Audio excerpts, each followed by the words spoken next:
G'day guys, kia ora. My name is Wildkard. Welcome back to my channel. Yeah, this is a tough one. Ireland has been New Zealand first time in the history of rugby in New Zealand. Fourth side at the Bar Stadium in Dunedin. Yeah, I actually made a hot take video when this game ended. I thought I was too ranty, so I've decided to remake the video. And yeah, I've taken some time to think about this, and yeah, there's no other way about it. I think, in some ways, I did talk about this potentially happening to the All Blacks. This is not something that happened overnight. This is not an issue with the players. This is not an issue with the coaching. This is an issue with the All Blacks, the New Zealand rugby referees providing the correct guidelines for the players in New Zealand throughout the Super Rugby season. This goes back to the poor refereeing that we saw every week out of the New Zealand referees, because they don't want to give out red cards. They don't want to give out yellow cards. They need to keep the game flowing, let the game play. I've mentioned this many times in my channel. I've called Ben O'Keefe straight up unprofessional and a cheat. And I feel like that is and I even called out that this is going to happen. The level of refereeing in Super Rugby puts a really poor expectations on the players when it comes to what is acceptable and what is not acceptable on the field. And the expectations for player safety in the Northern Hemisphere and even in South Africa, Jack O'Paper is a South African referee, is way, way, way higher than the level of refereeing that's being done in New Zealand and in Australia to some extent as well. And as a result, we saw today 2 yellow cards, 1 red card in just 40 minutes of rugby for New Zealand. Yeah. And, Ben O'Keefe comes out every week, comes out with this nonsense mitigating factors, reducing red cards to not even a penalty, reducing yellow cards to nothing. It's just unprofessional. And I've told you at the time, this is going to hurt the All Blacks in the long run, because the players are not being disciplined and because they're not being disciplined, they're not taking the extra time that is necessary during training to make sure that they don't end up getting a yellow card or a red card. Angus Tarval, that red card, if this was Ben O'Keefe, he would have said that the player carrying the ball ran into him, the defending player was holding his ground. That would have been a mitigating factor, and that would have been not even yellow, maybe a yellow, maybe not even yellow. We saw that in the Super Rugby finals with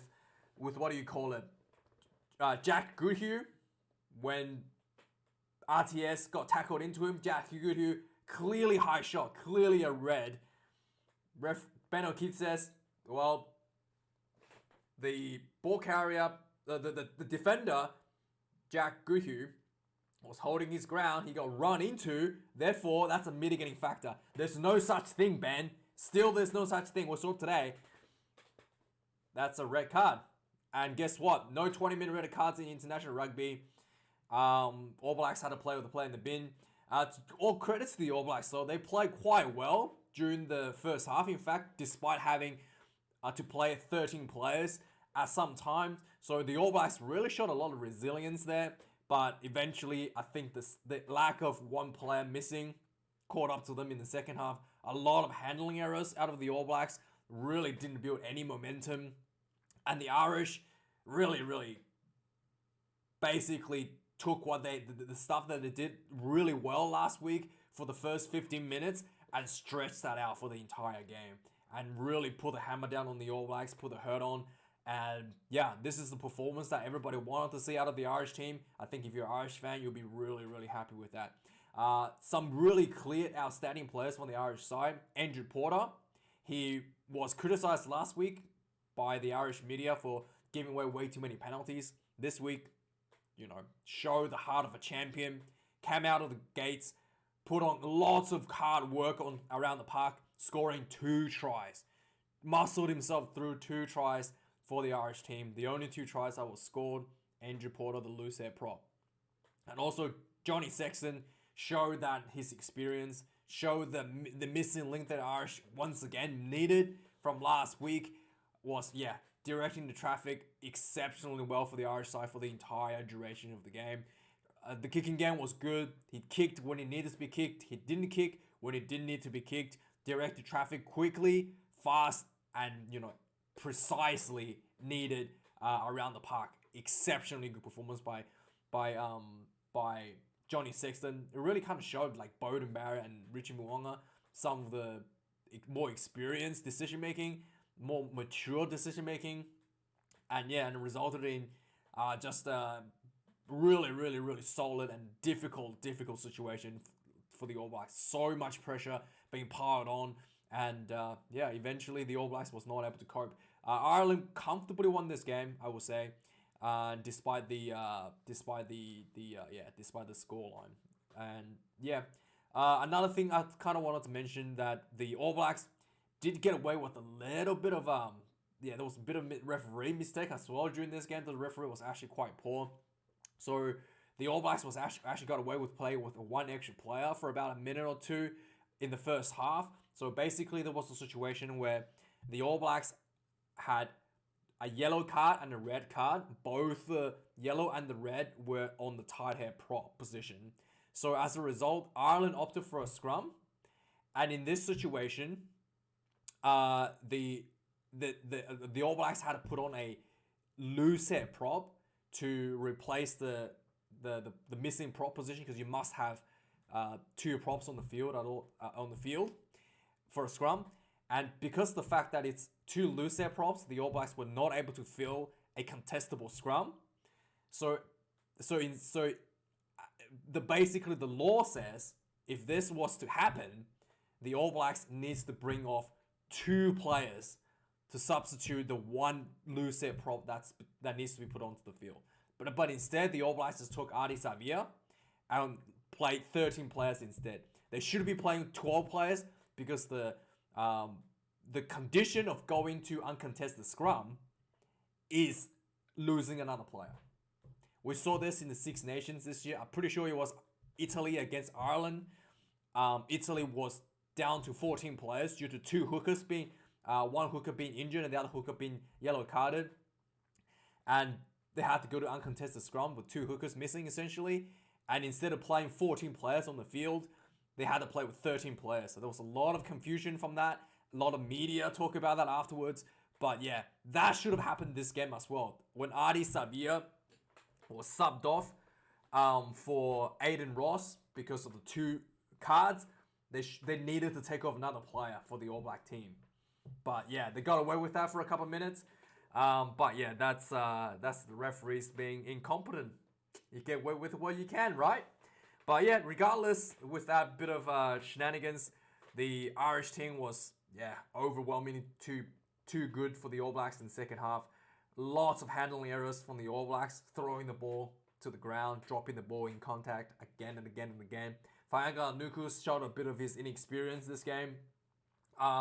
Also, the Richie Mo'unga came onto the field, so a bit of a different setup in backline as well with the reserves. So Richie Mo'unga come onto the field for Bowden this week instead of for Tupaia like he did last week. So he came on for Bowden, and what's his name?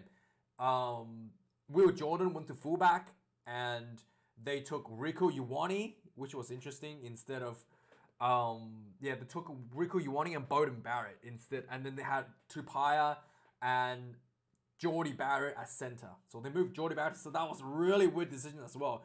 I thought for sure you would take off Fainga'anuku because he's having a bit of a rough game out there for Will Jordan, and kept, Geordie Barrett at fullback. But no, they moved Geordie Barrett to centre and had Will Jordan at fullback, it looked like. Maybe Severis went to fullback, but definitely Fainga'anuku probably should have come off there, to be really frank with you. So that's another kind of mistake from Fozzie on his management side. But let's have a look at some of the stats for the game. This was a tough one to watch. So the overall run meters pretty close. New Zealand slightly ahead, 331 meters to the Irish 315. At halftime, the Irish was leading the run meters by a lot. 167 run meters to New Zealand 118 at halftime. Yeah, so overall carries 95 to 111, pretty close. All Blacks ahead. The turnovers conceded, 12 turnovers conceded for the All Blacks overall, 14 turnovers conceded for the Irish. At halftime, the All Blacks only conceded 3 turnovers, which is excellent considering they have to play with 13 players for a lot of the first half. 13, not 14, 13 players for a lot of the first half. So they did really well. Ireland conceded 8 turnovers in the first half. So yeah, the All Blacks definitely did a lot better despite having 2 players disadvantage in terms of defending and holding on to their own try line. In fact, the All Blacks scored a try whilst in the first half as well, which that try was basically the only maybe 5 minutes, 10 minutes of the game where the All Blacks looked like the All Blacks, to be really frank. For the remainder of the game, they look really, really bad. Kicks in play. So this is an interesting stat. So at halftime, there was 10 kicks apiece for both teams. So 10 for the All Blacks, 10 for Ireland. But the second half, pretty sure Fozzie had a word for the kicking game at halftime. So All Blacks only put 5 kicks into the game, whereas Ireland put 12 kicks in the second half.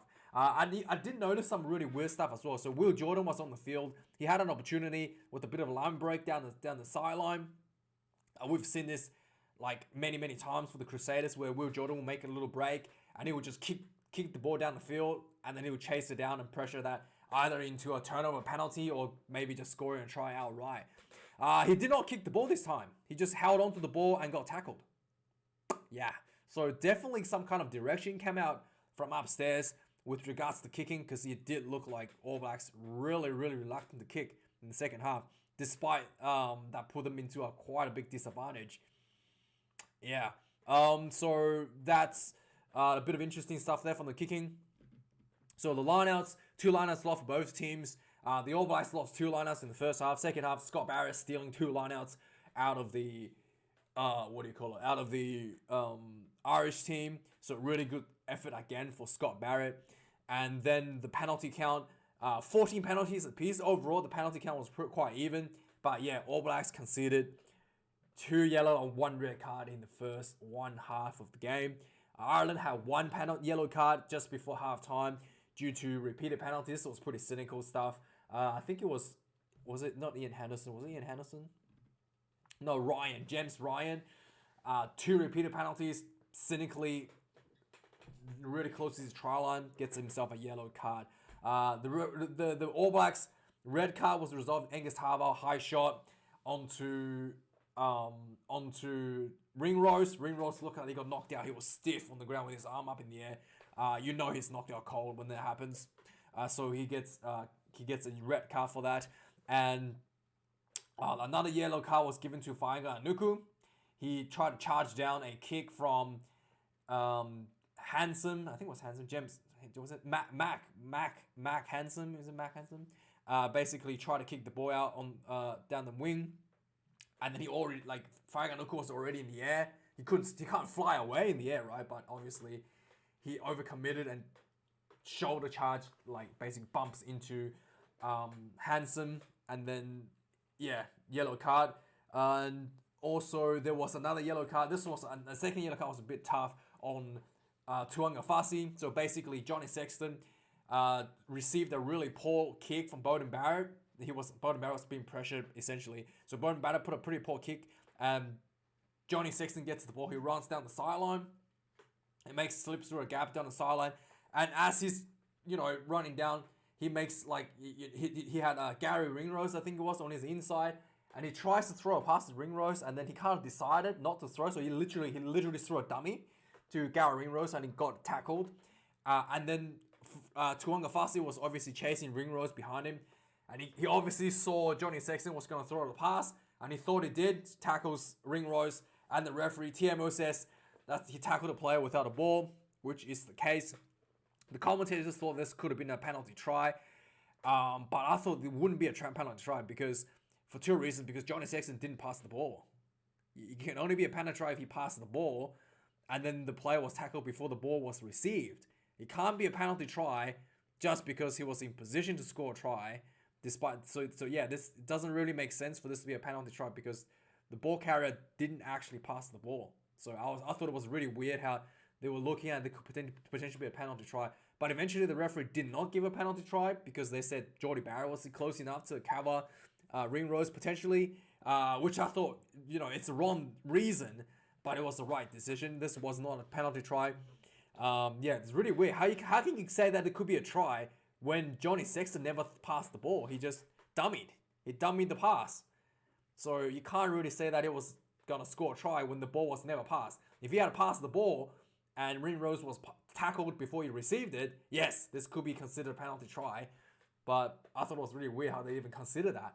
So anyway, that's the kind of like the yellow card, the kind of really weird first half. So let's go through the game, go through some of the key stats. So basically, again, Ireland came out exact same play style as they did in the first game. Furious. Ty Burns runs through a hole and links up with some of his support players, gets well into the New Zealand half, only like 2 minutes into the game. Mac Hansen, a bit of a run down the sideline as well, but makes a little break there. And then eventually the ball comes out. The Irish was well inside the New Zealand 22 after only a few phases. Just Johnny Sexton gets the ball, nice little short ball to Porter, who ran this beautiful inside angle, and runs through a gap, crashes himself through for the first try. Only 3 minutes into the first half. Kind of like last week, exactly. The Irish started firing, but this was a much easier kick for the Irish, for Johnny Sexton. He converts this one, 7 points to 0. And the Irish kept foot pedal on after this.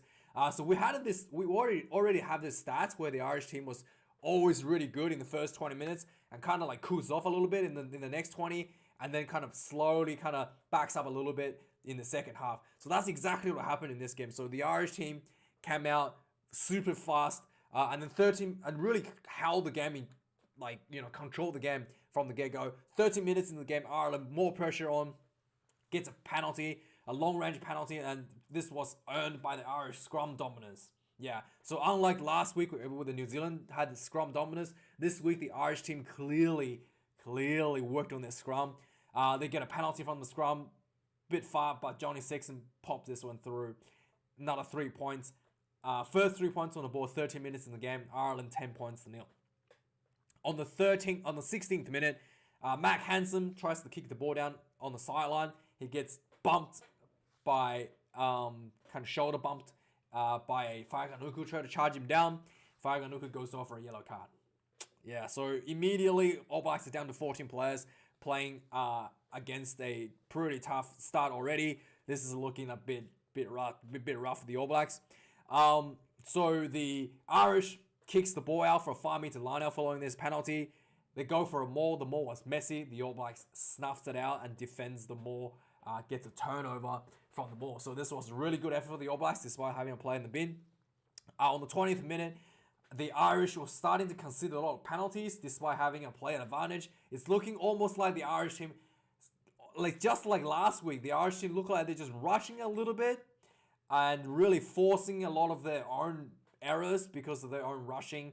They're rushing the game essentially and resulting in themselves giving away too many errors. They also got a given away a scrum penalty where they pushed too early despite having the scrum dominance. Just impatience starting to kick in for the Irish team. Having one player in the bin sort of really puts them in unnecessary pressure a little bit. On the 24th minute, basically what happened was there was a really nice kick from the Irish team and Jordie Barrett gets the ball basically inside his own end zone under a bit of pressure. He pops the ball quickly to Beauden Barrett. Beauden Barrett gets to the hot cake, quickly kicks the ball down the field, and this was a pretty bad kick straight down the center of the field. Johnny Sexton gets the ball, counter-attack down the sideline. He runs back into the All Blacks 22. He did a dummy pass to Ringrose on his support. He gets tackled, and Ringrose gets tackled by Tuangafasi because Tuangafasi obviously thought he got the ball. Referee had a TMO looked at this and said, "Yep, Tuangafasi tackled Ringrose without a ball, yellow card." Yeah, and then suddenly All Blacks down to 13 players with the first yellow card still a couple of minutes to go. On the 24th minute, on the 30th minute, so yeah, basically on the 30th minute, just as the yellow card finished in the first one, Angus Tarval and Ringrose runs into each other. Ringrose head collision. Angus Tarval way too high. You know, that's just the way the rugby referee interprets this sort of issues. Yeah, Tarval red card. Ringrose gets taken off for being knocked out. And All Blacks has to play another 5 minutes or so with 13 players. With that being said, All Blacks did really well. The Irish kicks the ball for a line out. The Cody Taylor tried to grab someone's leg in the maul. Really obvious, gets a penalty. And this is the bit where the All Blacks kind of got away with a bit of a referee error. So Ireland recognizes that All Blacks has to go to contested scrum, calls for uncontested scrum, and obviously someone should have counted from the Irish team instead of taking off two players as the All Blacks should. For one player, obviously for putting on a loose head prop to fill that missing prop position. And the second player for being for the penalty of going to uncontested scrum. So instead of taking off two players, the All Blacks only had to take off one. Adi Savia comes off, and All Blacks got away with that. So yeah, you get away with what you get away with. So Ireland to themselves didn't count the players that was on the field, thought it was okay, played on. So yeah, All Blacks got away with playing with an extra player on the field essentially for this next few minutes. But regardless, the Irish had a perfect opportunity to score a try here. The All Blacks had 4 people in the back line against 7. So there's space everywhere. Ball comes out. What's the name? James Lowe drops the ball. Yeah, this was super frustrating. Like I said, this is at 20 minutes where Irish has been identified being really poor. That is really, really, really poor. So on the 38th minute, again, the Ireland, despite the All Blacks finally getting the 14 player back onto the field. So the All Blacks start putting a bit of pressure on inside the Irish half. The All Blacks gets a penalty right in front of the goalpost. Could have kicked for 3, but All Blacks, being the All Blacks, decides to go for a line out. They kick the ball out for a line out inside the Irish 22. The ball comes out. James Ryan cynically falls on the wrong side of the ruck, which I thought was unnecessary. And he gets penalised, and then All Blacks take a quick tap, and James Ryan makes the tackle whilst being offside. Yellow card. That was really dumb from James Ryan. As a result, the All Blacks now are playing against 14 players. Just more quick taps, start crashing the ball really close to the post. It looked like Beauden Barrett was in position at 10 channel to run in to receive the ball to crash through. As he's running in, the ball pops out of the ruck and it hits him in the shin. And the ball just ricochets through into the end zone. Beauden Barrett just went, all right, follows it up, puts the ball down, try time. So out of nowhere, Beauden Barrett scores a try for the All Blacks just before halftime. Suddenly the scoreboard doesn't look that bad. Despite all the terrible things that went on in the first half, All Blacks was able to get away with halftime, 7 points to 10. So it was looking like this one could potentially still win for the All Blacks. But second half was, frustrating, horrendous for the All Blacks. 1 minute into the game, Brodie Retallick gets taken out for a HIA. Scott Barrett, so after this, about 45 minutes into the game, Scott Barrett, again, doing God's work, steals the line out, right? Imagine this. He steals the line out from the Irish side. The ball gets to the All Blacks attack. All Blacks tries to attack. I think it might be Beauden, it might be Aaron Smith. Passes the ball to Faiga Nuku. He gets stripped in a 1v1 tackle. Drops the ball. Yeah, so all that hard work from Scott Barrett is immediately written off. On the 48th minute, Faiga Nuku misreads the defensive line. So Sexton slips a pass through to Bandiaki. Really pinpoint accurate pass. Bandiaki just basically runs past Anuku, who overran his defensive line. He runs down the sideline. He runs down the sideline a little bit. He gets tackled. The ball goes back in. Ty Burns gets the ball, runs into Jordie Barrett, just completely sits him down. So he basically crushes Jordie Barrett in defensive line. And then the ball comes back out again. Few crash balls. Andrew Porter really kills the try line, picks up the ball, rumbles over for the second try for the Irish side. Suddenly the scoreboard opens up to 17 points to 7. Again, the All Blacks, following this try was scored, the All Blacks managed to build themselves a little bit more pressure inside the Irish half. Drop ball. The story of the second half. 51 minutes into the game, the Irish completely destroyed the All Black scrum. Yeah. So the All Blacks was also starting to show some problem. They're not really clinging over the ball. And then their clean outs was a bit higher as well. And then on the 54th minute, Ireland started putting more pressure on the All Blacks. Gets an offside penalty right in front. Yeah, kicks another 3. 20 points to 7. 57th minute, All Blacks again building just a little bit, just getting their foot inside the Irish half, knocked the ball on. Yeah. And then as you can see, the Irish hasn't scrum advantage, penalty advantage, right? So the knock on leads to a scrum. Ireland wins the scrum penalty. On the 60th minute, Jordie Barrett actually makes a nice break down the sideline. He gets ankle tap, not able to offload the ball. Following this was actually looking really good for the All Blacks. Ball comes out, quick ball to George Bauer, who manages to run through a gap. He gets tackled, and no one was there to support the breakdown. Gets turned over. On the 62nd minute, Folau Fakatava gets onto the field. I've been waiting for this for a long time. Mo'unga gets on the field for Beauden Barrett. There was like a guy running onto the field in the background, but that's beside the point. On the 65th minute, Aiden Ross is on the field officially. Again, just inside the Irish half, like literally barely inside the Irish 50. Aiden Ross drops the ball. And Peter Romani scoops it up, punts the ball back down the field, 50-22. Yeah. Luckily, Scott Barrett is a god. The Irish has a line out inside the All Blacks 22. Scott Barrett steals the line out. And just like the line out he stole, 10 minutes earlier, he steals the line out. The All Blacks tries to run the ball out of their own 22 for some reason. The Irish line, the All Blacks cleaning out on their own ball wasn't clinical enough. A bunch of players force over the ball off their feet. Gets penalised right in front of the goalpost. Gifting 3 points to the Irish. Sexton kicks another 3, 7 points to 23 with 15 minutes on the clock. Less than 15 minutes on the clock. 69th minute, Richie Mo'unga tries to throw a cutout pass to Peter Gus Soakula on the wing. This goes straight into the side, like straight too far in front of him, goes out of bounds. On the 72nd minute, Johnny Sexton comes to the field. He looked like he might have put up a hamstring or maybe had a bit of cramp. He gets taken off.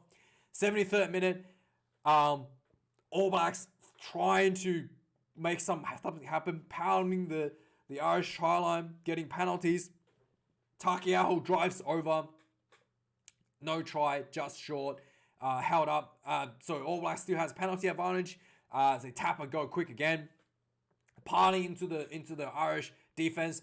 Looks like they try to score a try into the corner. Into the goalpost, into the bottom of the goalpost. But the ball gets held up. Yeah. And then, really good Irish defense. On the 77th minute, finally the All Blacks decided to spread the ball out wide instead of just keep ramming the ball into the Irish 4-pack to get the ball out. Basically, I think it was, who was it? Jordie Barrett gets the ball at center position. He did really well to shrug off the defender. And then he throws the ball out wide to Will Jordan. Goes into the corner for the second try for the All Blacks on 77th minute. Time is running out for the All Blacks. Jordie Barrett rushes the kick and misses the kick with about 2 minutes left in the clock. 2 tries or to score twice, just not enough for the All Blacks. And that's the way the game ended. Ireland was not going to let All Blacks score 2 tries in 2 minutes.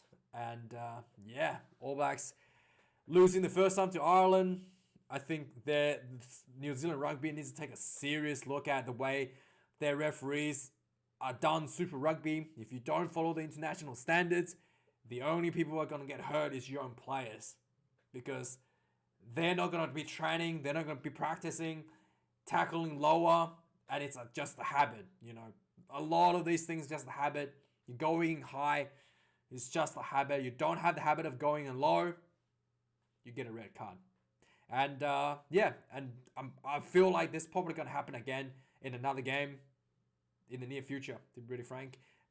Because for a whole season, you have not been tough on your players, and now you're going to pay the price. So, yeah. Thanks for watching, guys. Let me know your thoughts. Like, comment, and subscribe. I'll see you guys next week. Cheers.